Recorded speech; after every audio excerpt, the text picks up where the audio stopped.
Hello everyone, welcome to W script tech. Myself Deep और हम लोग पढ़ रहे हैं सी प्रोग्रामिंग। फ्रेंड्स, आज के इस वीडियो में हम लोग फंक्शन का वो वाला टॉपिक ले रहे हैं जो कि बहुत ही इंपॉर्टेंट है। इंपॉर्टेंट किस पॉइंट ऑफ व्यू से? इंपॉर्टेंट इसलिए है क्योंकि इंटरव्यू में सबसे पहले जो क्वेश्चन आपसे पूछा जाएगा सी में, तो ये वाला क्वेश्चन सबसे इंपॉर्टेंट बन जाता है हमारे लिए। दोस्तों, सी में कुछ ऐसे टॉपिक होते हैं कि बहुत ही जनरल टॉपिक होते हैं, ठीक है। मतलब वो सबको पढ़ाए जाते हैं, चाहे वो 11th-12th के बच्चे हो, चाहे वो इंजीनियरिंग के बच्चे हो, ठीक है। कुछ टॉपिक ऐसे होते हैं जो सिर्फ और सिर्फ मतलब जो कहते हैं ना, मतलब टॉप क्लास जो प्रोग्रामर होते हैं उन्हीं को पता रहता है। उन्हीं में से ये एक टॉपिक एक है। तो अगर आप बिगिनर है तो आपके लिए थोड़ी सी मुश्किल हो सकती है, लेकिन आप प्रोफेशनल है तो आपको बड़ा मजा आने वाला है। क्योंकि अगर आपने ये यूज नहीं किया कहीं सिस्टम के अंदर, कहीं कंपनी के अंदर, तो आपका अगर आप यूज करते तो हो सकता है आपका काम बहुत ही जल्दी हो जाता, बहुत ही अच्छे से हो जाता। इसको हम लोग वेरिएबल आर्ग्यूमेंट नाम से भी जानते हैं दोस्तों। तो मैं चाहे तो बोलूं इलिप्सिस, ठीक है। हम लोग बात करेंगे इलिप्सिस क्या होते हैं। जनरली इलिप्सिस के लिए हम लोग 3 डॉट लगाते हैं और ये लोगों को लगता है कि ये सिर्फ जावा और सी प्लस प्लस में होता है। दोस्तों, ये सी में भी होता है। उसी तरह से जिस तरह से इनलाइन फंक्शन सीपीपी का पार्ट है, मोस्टली लोग जानते हैं, वहां पढ़ते भी है सीपीपी के अंदर, लेकिन सी में भी इनलाइन फंक्शन होते हैं, ये कोई नहीं जानता। तो सी में भी दोस्तों इनलाइन फंक्शन होते हैं, सी में भी इलिप्सिस होते हैं। ये वो टॉप एंड टॉपिक है दोस्तों, जो आप कर लेंगे तो आपका मतलब इंटरव्यू वगैरह जो भी है, मतलब बहुत ही अच्छे से हो जाएगा। तो इस टॉपिक को अगर मैं बोलूं कि वेरिएबल आर्ग्यूमेंट, क्या बोलूं? वेरिएबल आर्ग्यूमेंट्स, तो इस टॉपिक का नाम गलत नहीं होगा दोस्तों। मतलब जब हम लोग आर्ग्यूमेंट पास करते हैं एक फंक्शन से दूसरे फंक्शन की तरफ, तो हमेशा हमारे पास में जो आर्ग्यूमेंट का काउंट होता है वो हमें पता होना चाहिए, ठीक है। कैसे? चलो इस टॉपिक को हम लोग देख ही लेते हैं कि हम लोग क्या बात कर रहे हैं और किस तरह से कर रहे हैं। तो दोस्तों, आज तक आपने हमेशा 2 फंक्शन बनाते हैं, ठीक है। हम लोग वो भी बना लेते हैं। ये हमारा हो गया मेन, ये हो गया रिटर्न और ये हो गया जीरो, ठीक है। यहां पर मैंने एक बनाया वॉइड हेलो फंक्शन, ठीक है। ये बन गया वॉइड हेलो और ये मेरा वॉइड हेलो भी खत्म। ये फंक्शन ऊपर है, ये मेन नीचे है, आप जानते हैं। और जो भी आपको हैश इंक्लूड वगैरह चाहिए वो आप लिख लीजिएगा, ठीक है। जैसे स्पेशली हमें एक ही चाहिए होता है, stdio.h। नाउ अब आप क्या करते हो, आप हमेशा यहां से हेलो को कॉल करते हो और एक आर्ग्यूमेंट भेजते हो, ठीक है। तो आप यहां पर एक ए बना लेते हैं, एक की वैल्यू 1 कर देते हैं, या फिर आप चाहें तो दोस्तों ऐसे भी कर सकते हो। आपने यहां 1 भेजा तो क्वेश्चन ये अराइज होता है कि हमारे पास यहां पर पैरामीटर कितने होने चाहिए। तो जाहिर सी बात है, यहां पर एक पैरामीटर होना चाहिए। अगर एक भी पैरामीटर नहीं है तो इश्यू आएगा कि इसने जो 1 पास किया वो कहां गया। तो कुछ कंपाइलर तो उसको ओके बोलते हैं, चलो कुछ हो नहीं रहा है, कोई दिक्कत नहीं है। कुछ कंपाइलर यहाँ एरर दे देते हैं। लेकिन अगर आपने ऐसा लिखा इंटीजर ए, तब तो ये बिल्कुल परफेक्ट है और यही होना चाहिए हमारे पास में। अगर आपने लिखा इंटीजर ए और इंटीजर बी, तो ये आपसे 2 आर्ग्यूमेंट की उम्मीद करता है और आपने यहां से एक आर्ग्यूमेंट पास किया है, तो यहां पर वो आपको एरर दे देगा। वो कहेगा भाई पैरामीटर मैच नहीं हो रहे यार, ठीक है। आप यहां से एक भेज रहे हो, उसको 2 चाहिए, वो कहां से लाएगा? तो आप क्या करोगे? 2 भेजोगे। क्या करोगे? 2 भेजोगे। अब जब 2 भेजोगे तो ठीक है, इसके लिए बिल्कुल चल जाएगा। अब हम लोग वो सिचुएशन की बात कर रहे हैं कि जब हमें खुद को ही नहीं पता कि यहां पर कितने नंबर ऑफ आर्ग्यूमेंट पास करने। फॉर एग्जाम्पल, कभी तो मुझे ये पास करना है, कभी मुझे ये पास करना है, कभी मुझे ये पास करना है। मतलब मेरे पास में आर्ग्यूमेंट कितने हैं? कभी 1 आ रहा है, कभी 2 आ रहा है, कभी 3 आ रहा है। तो मैं यहाँ पर क्या बनाऊं? क्वेश्चन आता है कि अब मैं यहाँ पर क्या बनाऊं, किससे बनाऊं, ठीक है। अगर 1 बनाऊंगा तो इन दोनों के लिए फेल हो जाएगा, 2 बनाऊंगा तो हमारा इस 1 की या 3 के लिए फेल हो जाएगा। तो हमारे पास बड़ी कंफ्यूजन रहती है। तो क्यों ना दोस्तों यहाँ पे आपको एक ऐसा प्रोविजन दे दूं मैं, ठीक है। आपको ऐसी चीज बता दूं जिसमें आपको टेंशन लेने की जरूरत ही नहीं है। चाहे आप ये भेजे, चाहे ये भेजे, चाहे ये भेजे, वो काम अपना परफेक्टली करेगा। तो जरूरी है कि यहाँ पर हम लोग एक ऐसी चीज अपनाएं जो कि हमारे पास में ऑटोमेटिकली, डायनामिकली इनके अकॉर्डिंग पैरामीटर बनते जाएंगे, ठीक है। ये हट गया क्या? तो ठीक है, इसको वापस लिख लेते हैं। हट जाता बड़ा तो लिख लेंगे वापस। तो अगर ये भेजूं तो खुद ब खुद 1 का बन जाए, ये भेजूं तो खुद ब खुद 2 का बन जाए, ये भेजूं तो खुद ब खुद 3 के पैरामीटर ऑटोमेटिक बन जाए, डायनामिक बन जाए। यही कहलाते हैं वेरिएबल आर्ग्यूमेंट। क्या कहलाते हैं दोस्तों? वेरिएबल आर्ग्यूमेंट्स, या वेरिएबल पैरामीटर भी आप लोग कह सकते हो, कि जब हमारे पास में यहां पर हमें पता ही नहीं कि हमें कितने पैरामीटर लिखने हैं, तो ये बड़ा इंपॉर्टेंट हो जाता है। और ये काम कैसे करते हैं? ये काम हम लोग करेंगे 3 डॉट की हेल्प से, जिसको हम लोग बोलते हैं इलिप्सिस। क्या बोलते हैं? इलिप्सिस। तो ये जो है इलिप्सिस, ये आपका एक आर्गुमेंट को भी पकड़ लेगा, 2 को भी पकड़ लेगा, और अगर 10 भी भेजो तो 10 को भी पकड़ लेगा। पर इलिप्सिस से काम करना थोड़ा सा मुश्किल होता है, थोड़ा सा समझना पड़ेगा। ये नॉर्मल के जैसा नहीं होता। क्या खास है इस इलिप्सिस में, वो देख लेते हैं। तो अब टॉपिक का नाम को समझ में आ गया होगा, मैंने टॉपिक को बोला था इलिप्सिस बोला था। आप इसको वेरिएबल पैरामीटर भी बोल सकते हो टॉपिक का नाम, आप इसे वेरिएबल आर्गुमेंट भी बोल सकते हो कि सर हमें खुद को ही कंफर्म नहीं कि हम लोग यहाँ से कितने भेजने वाले हैं, ठीक है। तो इसके लिए मैं आपको एक प्रॉपर पूरा के पूरा एक प्रोग्राम बना के ही दिखाता हूँ, जहाँ आपको ये पूरा क्लियर हो जाएगा कि ये वेरिएबल आर्गुमेंट कैसे काम करते हैं, क्या होते हैं। तो सपोज करो दोस्तों मुझे 5 नंबर को ऐड करना है, मुझे 5 नंबर का समेशन चाहिए, ठीक है। तो जैसे कि मैं यहाँ पर लिखना चाहता हूँ हेलो, ठीक है। मैं यहाँ पर लिखता हूँ 5 क्या डिनोट करेगा, ठीक है, 5 डिनोट करेंगे कितने नंबर हमारे पास, कितने नंबर है वो डिनोट करेगा। और फिर वो जो 5 नंबर होंगे 1 2 3 4 5, ठीक है। तो ये हमारी वैल्यू शो करेगी, क्या शो करेगी, वैल्यू। तो दोस्तों यहाँ पर जब भी आप नंबर ऑफ आर्ग्यूमेंट भेजना चाहते हैं तो पहले उनका काउंट जरूर भेजिएगा दोस्तों, क्योंकि अल्टीमेटली आप जैसे मान लो आपको यहाँ पर 2 नंबर भेजने हैं, सपोज करो आपको यहाँ से 1 और 2 भेजना था, तो एटलीस्ट आप इनका काउंट जरूर भेजिएगा। तो ये जो पहला नंबर हम लोग आर्गुमेंट भेजते हैं वो हमेशा काउंट भेजेंगे दोस्तों, ताकि यहां पर मुझे कोड को टैकल करने में कोई दिक्कत ना हो। क्योंकि अगर आपने ये नहीं भेजा, खाली आपने नंबर भेजे, वैल्यू भेजी है, तो यहां कैसे हम लोग फाइंड आउट करेंगे, बिल्कुल एरे की जैसे कि हमें पता ही नहीं चलेगा साइज कितनी है, ठीक है। तो एरे में क्या करते हैं, जब एरे पास करते हैं हम लोग साइज भी पास कर देते हैं।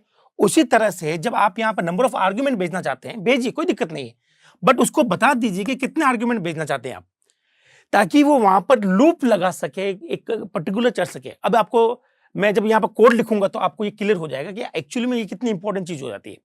तो जब भी आप लोग वेरिएबल आर्गुमेंट भेजना चाहे, जैसे कि मुझे हेलो में भेजना है, ठीक है, तो हेलो में मैं चाहूं तो 1 भेज दूं चाहे 4 भेज दूं, तो मैंने यहाँ पे 5 वैल्यू भेजी दोस्तों, सपोज करो, ठीक है। तो साथ साथ मुझे उनका काउंट भी भेजना पड़ेगा कि इसको बताना पड़ेगा भाई मैं इतने आर्ग्यूमेंट भेज रहा हूं।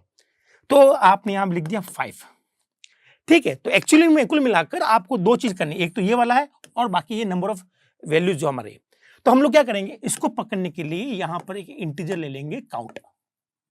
जगह थोड़ी सी छोटी पड़ रही है दोस्तों, मैं यहां लिख लेता हूं वॉइड हेलो, और यहां मैं ले लेता हूं इंटीजर काउंट। तो ये जो इंटीजर काउंट होगा दोस्तों वो ये पकड़ेगा 5, ठीक है। बाकी जितने भी हमारी वैल्यूज है जिसको हम लोग ऐड करना चाहते हैं, जिस पर हम लोग काम करना चाहते हैं, उसके लिए हम लोग ले लेंगे इलिप्स। ये हम लोग इलिप्सिस ले लिए, ठीक है, इलिप्सिस लिए। अब ये यहां पर जो इलिप्सिस होंगे वो आप समझ ले एक तरह का एरे होता है, ठीक है। तो कुल मिलाकर आपके पास ये जो 5 वैल्यू होगी दोस्तों वो कुछ मिलाकर ऐसे हो जाएगी 1 2 3 4 और 5। ये एरे नहीं होता दोस्तों, ये एरे बिल्कुल नहीं है, ये एरे की जैसा है, ठीक है। अब इलिप्सिस है, ठीक है। अब इसको नाम क्या है, इसको नाम नहीं होगा जब तक भी इस वेरिएबल को हम लोग नाम नहीं देंगे तब तक इसको हम लोग एक्सेस नहीं कर पाएंगे। तो जब भी आप इलिप्सिस वाले प्रोग्राम बनाए तो हमें यहाँ पर कुछ स्पेशल कोड की रिक्वायरमेंट होती है जो कि इसको कुछ नाम दे, ठीक है। जैसे मैं इसको नाम देना चाहता हूँ लिस्ट, क्या नाम देना चाहता हूँ, लिस्ट। तो ये नाम इसको कैसे मिलेगा, ये नाम इसको कैसे मिलेगा, ये बड़ा क्वेश्चन होता है। तो इसके लिए हमारे पास में एक लाइब्रेरी होती है, उसको हमें जोड़ना पड़ेगा, उसका नाम है hash include stdarg standard argument, ठीक है। ये लाइब्रेरी होती है और इस लाइब्रेरी में हमें कुछ आइटम मिल जाते हैं जिसको हम लोग कहते हैं मैक्रो। अब दोस्तों ये मैक्रो क्या है, ये हम लोग बहुत जल्दी करने वाले हैं कि मैक्रो क्या होते हैं और फंक्शन और मैक्रो में क्या डिफरेंसेस है, ठीक है। तो अभी ये मान के चलते हैं कि वो कुछ चीज पड़ी है जिसको हम लोग मैक्रो बोलते हैं। अब इन मैक्रो का यूज करेंगे और इसके बाद में हम लोग यहाँ पर क्या करने वाले हैं, हम लोग यहाँ पर अपना काम करेंगे। कैसे करेंगे, हम जैसे मान लीजिए आपको नाम देना है लिस्ट, इसको वो नाम कैसे मिलेगा, उसके लिए हमारे पास में वेरिएबल आर्ग्यूमेंट अंडरस्कोर लिस्ट, ये एक मैक्रो होता है जो कि फंक्शन के जैसे दिखाई देता है। क्या होता है, एक मैक्रो होता है जो कि फंक्शन के जैसे दिखाई देता है। तो वहां आप लोग उसको ले सकते हो, वहां आप लोग इसको क्रिएट कर सकते हो, ठीक है। तो आप कैसे करेंगे, एक्चुअली में ये नहीं लगेंगे और यहां आपने नाम देना है लिस्ट। तो एक्चुअली में आपने यहाँ पर एक लिस्ट नाम का वेरिएबल बनाया है और वो टाइप क्या रखा है, टाइप रखा है va_list। ये जो टाइप आपने रखा है ये एक्चुअली में एक मैक्रो है जो कि इसमें लिखा गया है। तो आप इसको यूज करते हुए एक नाम बना रहे हैं लिस्ट। इसका मतलब इस पूरे को नाम क्या मिल गया है, लिस्ट मिल गया है, ठीक है। तो ये एरे जैसा समझना है लेकिन एरे नहीं है, तो यहाँ पर लिस्ट ब्रैकेट जरूर नहीं लगेगा। तो यहाँ पर इतना जब काम कर लेंगे हम लोग, ठीक है। तो अब मैं क्या करता हूँ, एक ले लेता हूँ सम। तो डबल मैंने ले लिया सम। डबल क्यों, अगर पॉइंट वाली वैल्यू भी अगर हम लोग लेना चाहे तो कर सकते हैं। जिसकी वैल्यू मैंने कर दी 0। अब इस सम में क्या करूंगा, इस सम के अंदर मैं कैलकुलेट करूंगा समेशन, जितना भी समेशन आएगा उसमें मैं क्या करूंगा, कैलकुलेट करूंगा। ठीक है, तो यहां तक तो क्लियर हो गया हमें। नाउ अब हमें क्या करना है, ये वेरिएबल नाम तो बना दिया, अब इस नाम को इससे जोड़ना है। ठीक है, अभी तो एक सिर्फ नाम बनाया और अभी ये आप देखेंगे ये किसी भी तरह से इससे नहीं जुड़ा हुआ है। यहाँ पर जितने भी है ना 1 2 3 4 5, ठीक है, वो सब यहाँ पड़े हुए हैं, लेकिन अभी तक ये नाम इससे नहीं जुड़ा हुआ। जैसे भी अपने समझ लिया इसमें अभी तक वैल्यू नहीं डाली हमने, तो अब हम लोग काम करते हैं वैल्यू डालने का। ठीक है, तो ये नाम बन गया। अब हम लोग क्या करेंगे, इस नाम को इस वेरिएबल जो आर्गुमेंट्स आ रहे हैं ये वाले, उनसे जोड़ना है। तो कैसे जोड़ेंगे, उसके लिए हम लोग काम में लेंगे va.start। ठीक है, va.start, तो हम लोग यहाँ पर लिखेंगे लिस्ट। तो ये एक मैक्रो है जिसका पहला पैरामीटर हमेशा ये रहेगा। ठीक है, अब इसको बताना कि भैया ये जो है ये कितने पैरामीटर को नाम देना चाह रहे हो, ये नाम कितने से जोड़ना चाहते हो। ठीक है, तो हम लोग यहाँ पे लिख देंगे भाई काउंट हमारा 5 है, तो ये जो चीज है वो 5 से जुड़ जाएगी, 1 2 3 4 और 5। ठीक है दोस्तों, यहां से आप बैकग्राउंड में देखिएगा, ये चीज ऐसे, मैं इसको नॉमिनेशन नहीं दे रहा हूँ, इसको लिस्ट 0 नहीं कर रहा हूँ, ये एरे जैसे समझिएगा, लेकिन एरे नहीं है। तो जब आप ऐसा करेंगे तो आप इस तरह से इस लिस्ट को, ये जो आपने नाम बनाया उस नाम को इस काउंट के साथ में आप इससे कनेक्ट कर पाएंगे। तो यहां तक तो कनेक्शन हो गया। अब हमें अपना मेन लॉजिक लगाना है कि भाई हमें 5 नंबर का सम कैसे चाहिए, तो इसका मतलब हमें यहाँ पर लूप लगाना पड़ेगा। ठीक है, तो जगह नहीं है, मैं क्या करता हूँ दोस्तों, यहाँ बना लेता हूँ, इसको मैं ऊपर लिख लेता हूँ। थोड़ा सा 2 मिनट रुकिएगा आप, मैं इसको है ना, एक्चुअली क्या जगह नहीं है ना बोर्ड पर, तो इसको हम लोग ऐसा कर लेते हैं, ये हमारा इंटीजर मेन, और यहाँ हमने भेजना है हेलो को कॉल किया, हमने 5 वैल्यू भेजी है, 1 2 3 4 5। याद रखिएगा दोस्तों, ये तो है काउंट, ठीक है, और ये है हमारी वैल्यू, ये है हमारे आर्ग्यूमेंट जिसको हम ऐड करना चाहते हैं। ठीक है, और लास्ट में हमने लिख दिया रिटर्न 0 और ये खत्म। ठीक है, तो यहां तक तो हमने आपने समझ में आ गया कि सबसे पहले ये जो 5 होगा वो इस काउंट में आ जाएगा, काउंट की वैल्यू 5 हो चुकी है। फिर ये जितने भी आर्ग्यूमेंट है हमने यहाँ से जो भेजे हैं, ये सभी के सभी कुछ इस तरह से अरेंज रहेंगे, वो आपने इलिप्स में कैच कर लिए। फिर अब आपको मेन काम आता है इसको नाम देने का। तो नाम देने के लिए हमने यहाँ पर वीए लिस्ट का यूज करना है। ठीक है, अब ये आपको कहाँ मिलेगा, ये आपको मिलेगा स्टैंडर्ड आर्ग्यूमेंट में। आपके पास एक हेडर फाइल होती है, मैं इसको साफ साफ लिख देता हूँ, हैश इंक्लूड std.arg। ठीक है, इस लाइब्रेरी के अंदर वो आपको क्या मिल जाएंगे, ये मिल जाएंगे। तो आपने यहाँ पे एक नाम दे दिया। ठीक है, तो यहाँ पर लिस्ट बन गई, एक आपने नाम दे दिया, लेकिन अभी तक आपने इस नाम को इन वैल्यूज के साथ में टेस्ट नहीं किया। ये काम करने के लिए हमें क्या चाहिए होगा, va_start। ये भी चीज आपको कहाँ मिलेगी, ये आपको मिलेगी स्टैंडर्ड args। आपको ये दिखाई दे रहा होगा, नहीं देगा तो मैं यहाँ पर थोड़ा सा बना लेता हूँ साफ साफ, इंटीजर मेन। ठीक, इसकी स्पेलिंग देख लीजिए दोस्तों, मोस्टली लोग इसको गलत कर देते हैं स्पेलिंग को। हैश इंक्लूड, यहाँ लिखेंगे stdarg.h। ठीक है, आप इस हेडर फाइल को इंक्लूड कर लिए। तो यहाँ पर 2 आर्ग्यूमेंट हम लोग जनरली देते हैं, 2 पैरामीटर देते हैं। पहला तो देते हैं उसका लिस्ट का नाम, जो वेरिएबल लिस्ट है, ठीक है, उसका हम लोग नाम देते हैं यहाँ पर। दूसरा देते हैं काउंट, कि भाई इस नाम को कितने के साथ में जोड़ना है। ठीक है, तो जैसे अब ये लिखते हैं तो इतना काम हमारा हो गया। चलिए अब इसको लूप लगा के काम करते हैं हम लोग। तो यह जो बाकी वाला पोर्शन है दोस्तों, वो मैं यहाँ लिख रहा हूँ। ठीक है, इसको हम लोग कर लेते हैं यहाँ पर, और यहाँ पर लिखते हैं। तो मैंने लगाया फॉर लूप, मैंने लिया इंटीजर आई की वैल्यू मैंने ले ली है 1, I is less than equal to count. ठीक है, अब ये लूप कितनी बार चलेगा, ये चलेगा आई की वैल्यू 1 है और ये चलेगा 5 तक, तो ये लूप 5 बार चलेगा। ठीक है, और आई प्लस प्लस। अब हमें करना क्या है, हमने जो सम लिया था, sum equal to sum plus, अब हमें यहाँ पर एक एक वैल्यू चाहिए ये वाली। तो इसका नाम क्या है, क्वेश्चन नहीं आता कि सर ये पूरे का नाम तो आपने लिस्ट दे दिया, इस इंडिविजुअल का नाम क्या है। तो इसका कोई नाम नहीं होता दोस्तों। ये मैं आपको हमेशा कहता हूँ, ये एरे के जैसे देख सकते हैं, लेकिन ये एरे नहीं है। अगर ये एरे होता तो उसका नाम होता था लिस्ट अंडरस्कोर, ब्रैकेट के बाद हम लोग 0 लिखते थे, पर ऐसा होता नहीं है। तो हमें क्या करना पड़ेगा, हम लोग इसको एक्सेस करेंगे। एक और आर्ग्यूमेंट होता है हमारे पास, एक और मैक्रो अवेलेबल है, va_arg। ठीक है, यहां ले लेंगे और यहां बोलेंगे कि भाई तू अपना फर्स्ट लिस्ट, तू अपना पहला आर्ग्यूमेंट निकाल दे। और आपको यहां पर आर्ग्यूमेंट का टाइप भी बताना पड़ता है दोस्तों। आई होप आपको समझ में आएगा, लास्ट में सेमीकोलन लगे हुए हैं। थोड़ा सा मैं छोटा छोटा और कर देता हूँ, आपको और समझ में आ जाएगा। चलो मैं आपको वापस दिखाता हूँ। भाई मेरे पास में 5 वैल्यू है ना, पांचों वैल्यू को जोड़नी तो मुझे लूप को अपने 5 बार चलाना पड़ेगा। तो 4 इंटीजर i इक्वल टू 1, आप चाहे तो 0 से लेकर 4 तक चलिए, कोई दिक्कत नहीं है, 1 से लेकर 5 तक चलिए तो भी कोई दिक्कत नहीं है, less than equal to count और i प्लस प्लस, ठीक है, i प्लस प्लस, ठीक है। अब हमें क्या करना, अब हमें करना है सम। तो सम कैसे करते हैं, हमने पहले भी एक प्रोग्राम किया था, sum equal to sum plus something. अब आपको जो भी जोड़ना है, जिसको एलिमेंट को जोड़ना वो आप यहाँ लिखें।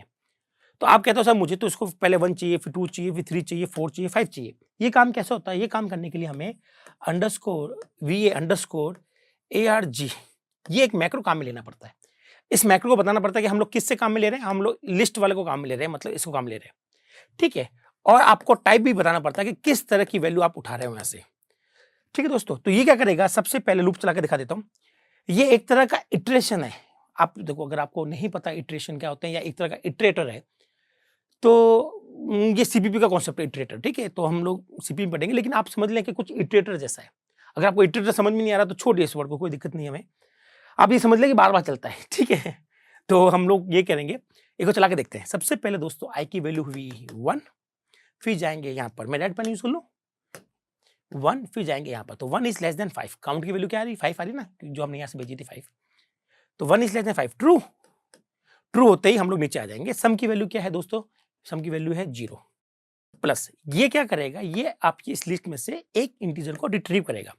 तो ये वाला आर्ग्यूमेंट रिट्रीव हो जाएगा और यहाँ आ जाएगा 1, क्या आ जाएगा, तो 0 प्लस 1 1, 1 गोज टू सम। तो सम की वैल्यू कितनी होगी दोस्तों, सम की वैल्यू 1 हो गई, ठीक है। फिर ये दोबारा लूप चलेगा। अब आई की वैल्यू क्या हो जाएगी, 2 हो जाएगी। 2 इज लेस देन 5, ट्रू। नीचे आ जाएंगे। नीचे आने के बाद में यहाँ पर सम की जो भी वैल्यू है, जैसे सम की वैल्यू भी 1 है प्लस, अभी क्या करेगा, इस लिस्ट में से सेकंड इंटीजर निकालेगा, क्योंकि आपने इसको पहले बता दिया कि भाई हमारे पास 5 है लिस्ट, ठीक है, 5 वेरिएबल है इस लिस्ट के अंदर, 5 आइटम है, तो वो खुद ब खुद निकाल लेगा, ठीक है। तो यहाँ आपने लिखा सेकंड, तो यहाँ पर जो सेकंड एलिमेंट है वो 2 आ गया, तो 1 प्लस 2 3, 3 किस में गया, सम में गया, तो सम की वैल्यू कितनी हो गई, 3 हो गई है। फिर हम लोग ऊपर जाएंगे, आई की वैल्यू 2 से क्या हो जाएगी 3, 3 is less then 5, true. True होती है हम लोग नीचे आ जाएंगे, सम की वैल्यू रख दें जो भी हमारे पास मेमोरी में है, 3 है। फिर ये जो है इस लिस्ट में से थर्ड इंटीजर निकालेगा, ये हमारा थर्ड, तो यहां से निकलेगा 3, तो 3 प्लस 3 6, 6 गया सम में, ठीक है। फिर जाएंगे ऊपर, आई की वैल्यू 4 हो गई है, 4 इज लेस देन 5, ट्रू। नीचे आ जाएंगे दोस्तों, नीचे आने के बाद में हमने यहाँ पर लिखना है 6, जो भी सम की वैल्यू आ रही है वो लिखेंगे, प्लस ये आपका नेक्स्ट आर्ग्यूमेंट निकाल देगा। नेक्स्ट आर्ग्यूमेंट कौन सा है, 4, तो 6 प्लस 4 10, 10 गोज टू सम, तो सम की वैल्यू कितनी हो गई है, 10 हो गई है दोस्तों। फिर ऊपर आएंगे, आई की वैल्यू फिर क्या हो जाएगी, 5 हो जाएगी, 5 इज लेस देन 5, ट्रू। नीचे आ जाएगी, नीचे आती है हमें सम की जो भी हमारी करंट वैल्यू है, करंट वैल्यू 10 आ रही है, और प्लस इससे बोलेंगे भैया एक आर्गुमेंट और निकाल, तो यहां से एक आर्गुमेंट और निकलेगा, 5 निकलेगा, सो 10 प्लस 5 15, 15 गोज टू सम, सम की वैल्यू कितनी होगी 15, ठीक है दोस्तों। तो आपको ये कोड समझ में आ गया होगा ना कि कोड मैंने क्या लिखा और क्यों लिखा है, ताकि मैंने आपको लॉजिकल प्रॉब्लम बता दिया, ताकि आपको ये पूरी तरह से क्लियर हो कि एक्चुअली में यहाँ पर क्या हो रहा है, ठीक है। चलो अब हमारे पास आ गया, अब हम लोग क्या करते हैं, इसको प्रिंट कर देते हैं, सम को, सम की वैल्यू को प्रिंट कर देते हैं। ये तो बहुत आसान है, ये तो आप रात दिन करते हो, प्रिंट एफ परसेंट LF क्यों, क्योंकि डबल लिया हमने सम को, और सम की वैल्यू प्रिंट कर दी, ठीक है। अब आपको क्या करना है, इस लिस्ट को फ्री करना है, मतलब इसको जो लिस्ट इसको पॉइंट आउट कर रही थी, आप चाहते हो इसको फ्री करते हैं, इसको खत्म करते हैं प्रोग्राम को। तो लास्ट में हम लोग क्या करेंगे, VA अंडरस्कोर एंड नाम का एक फंक्शन होता है, इसमें लिखेंगे लिस्ट, ठीक है। इसको ध्यान से देखिएगा, VA अंडरस्कोर एंड, इसको लिखेंगे, और ये क्या करेगा, ये हमारे प्रोग्राम को जो ये लिस्ट जो कि इनको अभी तक पॉइंट आउट कर रही थी उसको छोड़ देगा। तो आई होप आपको ये वेरिएबल आर्ग्यूमेंट वाला प्रोग्राम पूरा समझ में आया होगा। इस पूरे प्रोग्राम का जो खेल है दोस्तों, वो ये टिका हुआ है कि आप यहाँ पर कितने आर्ग्यूमेंट भेजना चाहते हो। जैसे मुझे 2 भेजना है इस बार, तो मैं यहाँ पर 1 2 लिख दूंगा और यहाँ पर मैं काउंट कर दूंगा 2। अब जो मेन चीज होती है दोस्तों, उसके लिए हमें चाहिए, एक तो चाहिए VA अंडरस्कोर लिस्ट, जो कि लिस्ट बनाता है, एक तरह का वेरिएबल बनाता है। दूसरी हमें चाहिए स्टार्ट, ये क्या करता है, इसको इनिशियलाइज करता है, मतलब इसको जो भी आर्ग्यूमेंट आएंगे उससे बाइंड करता है, बांध देता है। तो एक तो हमें नाम चाहिए होगा, साथ में हमें काउंट भी जरूरी होता है, नहीं तो ये बंद नहीं पाएगा कि कितने से काउंट हो रहा है, ठीक है। फिर तीसरा हमें यहाँ पर चाहिए VA आर्ग्यूमेंट, VA अंडरस्कोर, ये क्या करता है, ये आपका जो ये पूरी लिस्ट बनी है अपनी, उसमें से आर्ग्यूमेंट को निकालता है 1 by 1। और लास्ट में VA अंडरस्कोर एंड, ये इतना जरूरी नहीं क्योंकि वैसे आपका प्रोग्राम खत्म हो गया, लेकिन ये अच्छी बात होती है कि प्रोग्राम खत्म होने से पहले आपको लिस्ट को पूरा खाली कर दो, जो वैल्यू बना है लिस्ट उसको आप लोग खाली कर दो। ठीक है, तो आपने इसको खाली कर दिया, इसको जितने भी पैरामीटर से जुड़े थे उसको आपने रिमूव कर दिया। ये अच्छी प्रोग्रामिंग है। अगर आप इसको नहीं लगाएंगे तो भी कोई दिक्कत नहीं, फिर हमारा प्रोग्राम यहाँ पर खत्म हो जाएगा।